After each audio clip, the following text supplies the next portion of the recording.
What's up, y'all? Welcome back to another video. It has been a little bit of time since I've sat down and done a teachable moment, which is why I'm really excited about today's video.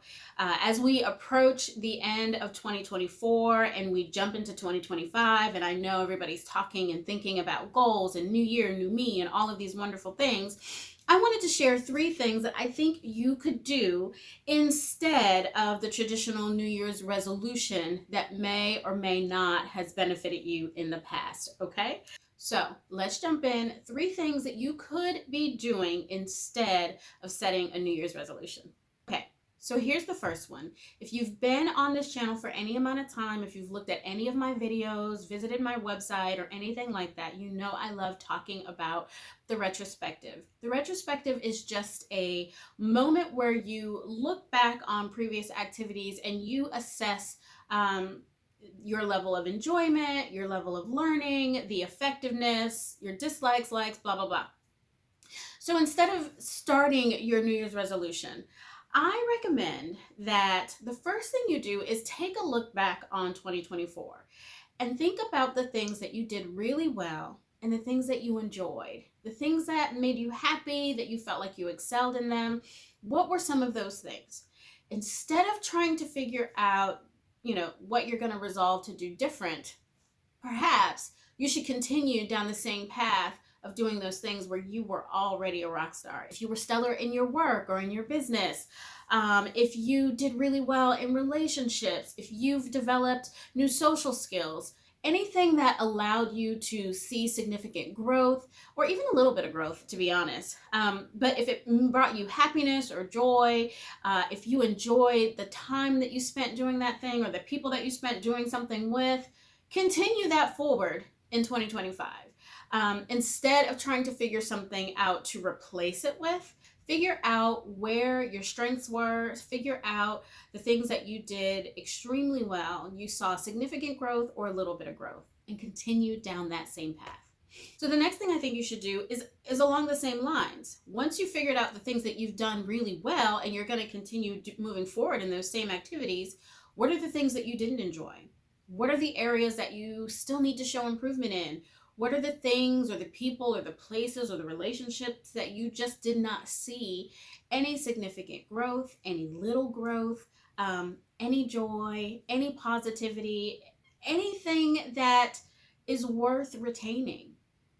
Then instead of making a resolution to add to those things, maybe you can find opportunities to make adjustments or just kind of disassociate from those activities, maybe long term or short term or indefinitely. Sometimes it's just a timing. Relationships don't work because of the season that those relationships happened in. Opportunities didn't work because of the resources that you didn't have. So maybe there are other things that you could build around those areas of development. And if not, then maybe it just wasn't a good fit, right? And there's no reason to keep trying to force a round peg into a square peg into a round hole, so to speak. You don't have to try to make it work if it's proving that it's not working. Maybe you can just put that thing down and see what time develops, see what time will reveal, down the road. But if you didn't enjoy it, you're not growing, you're not seeing any value, it's not proving to be beneficial, it is not adding to your overall strengths, then maybe you could just discontinue that activity, again, for a time or indefinitely. All right, and so my last one is goal setting is such a momentous occasion at the top of the year. And I definitely disagree with that approach. Setting goals at the beginning of the year without a plan to execute on those goals is just wishful thinking. I'm sorry.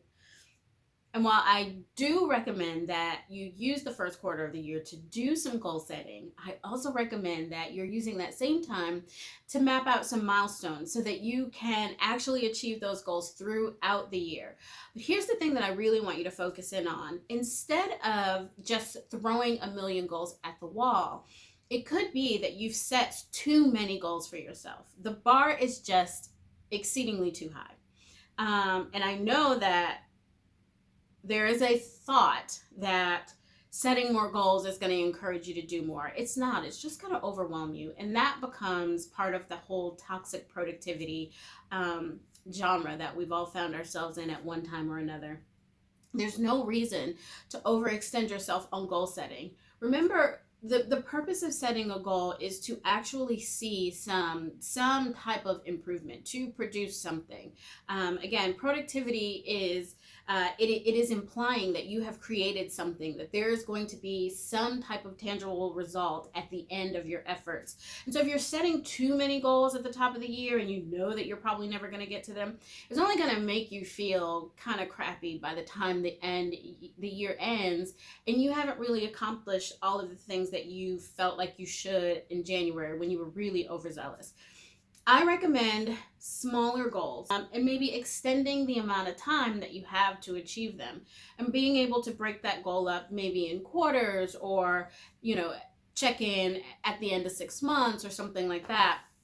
But setting too many goals, 3 to 5 goals, and 5 goals is a stretch for the year, but setting 3 strong goals that you know that you can achieve, it's something doable. And you can look for quick wins in that process. And those are the types of things that will kind of invigorate you and keep you motivated to really trying to achieve the goal.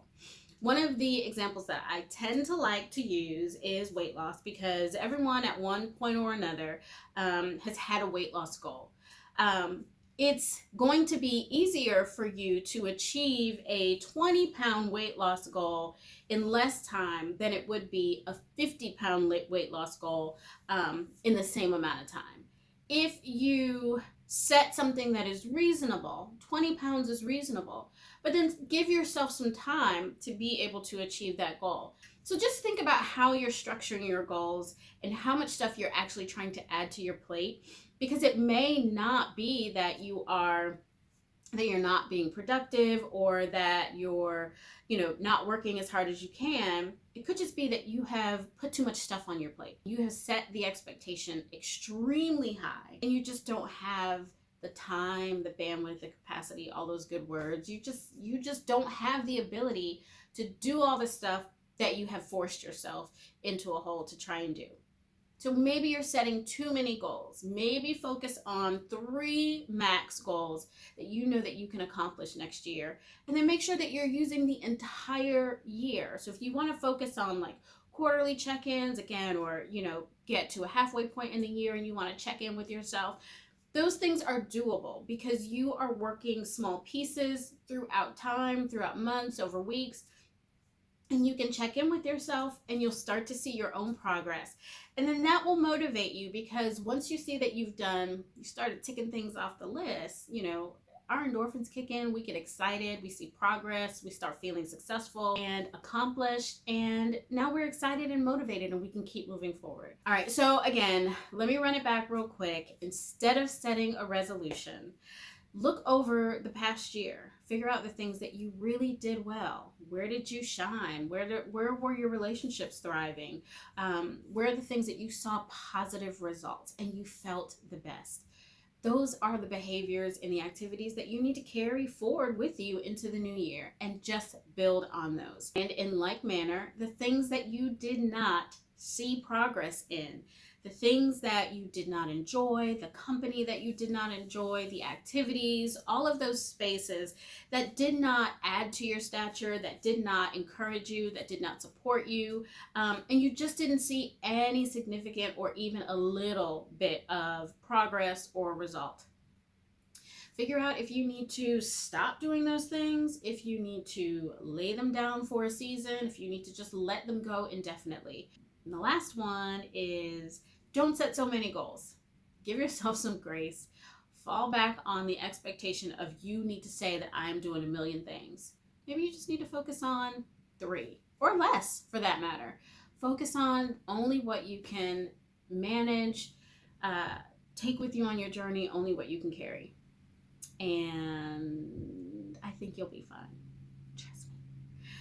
Okay, I don't know if I'm gonna do another one of these videos before the end of the year. I make no promises to you. I have been enjoying my time, and slow days, doing whatever I want, and even if what I want is nothing. So, I wish you and your family a wonderful holiday season, Merry Christmas, and the happiest, healthiest, and most successful New Year. We'll talk to y'all later. Bye.